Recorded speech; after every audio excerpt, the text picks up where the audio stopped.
queridos alunos, sejam muito bem-vindos ao nosso momento da dica.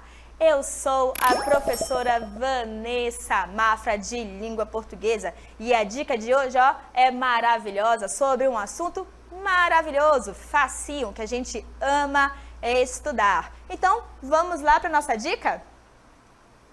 E a nossa dica de hoje é sobre o texto narrativo.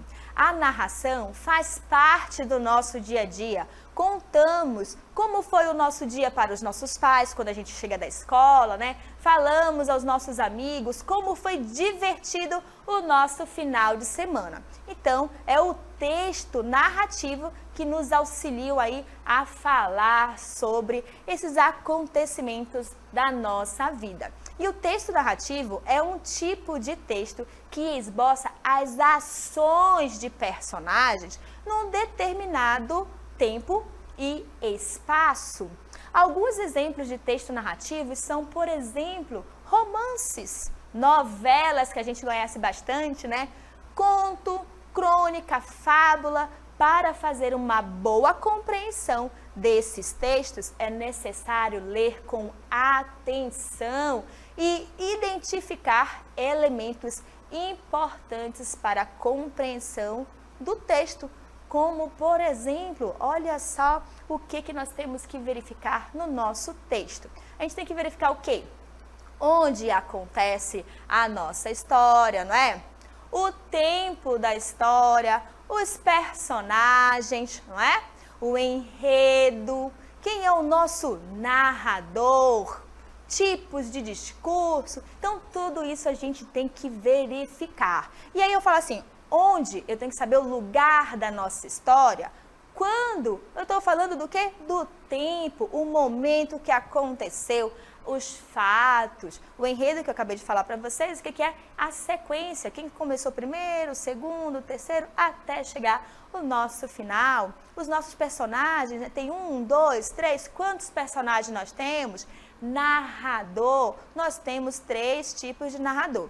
O narrador, que pode ser o quê? O personagem, pode ser o narrador observador, ou um narrador onisciente, né? O personagem, como já disse, ele participa da nossa história. O observador, ele não participa, ele fica ali de longe, só observando.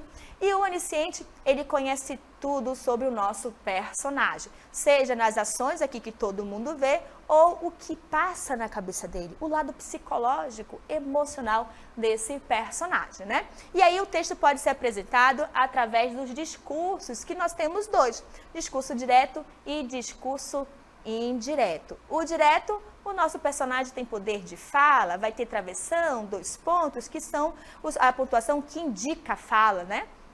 Já no nosso discurso indireto, os nossos personagens não têm esse poder. Quem vai falar por eles é o nosso narrador, onde ele vai falar na terceira pessoa, tá bom? Então, olha só a dica, vocês têm que ler com atenção e para compreender, nós temos que identificar esses elementos aí que nós chamamos de quê?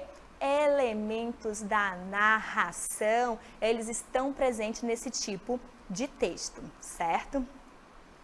E aí, para vocês não ficarem perdidos, sempre estar atualizados, basta vocês fazerem o quê?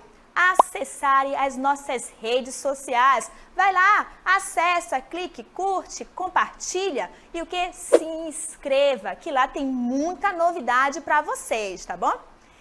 E a gente fica por aqui com a nossa dica do dia. Tchau, tchau!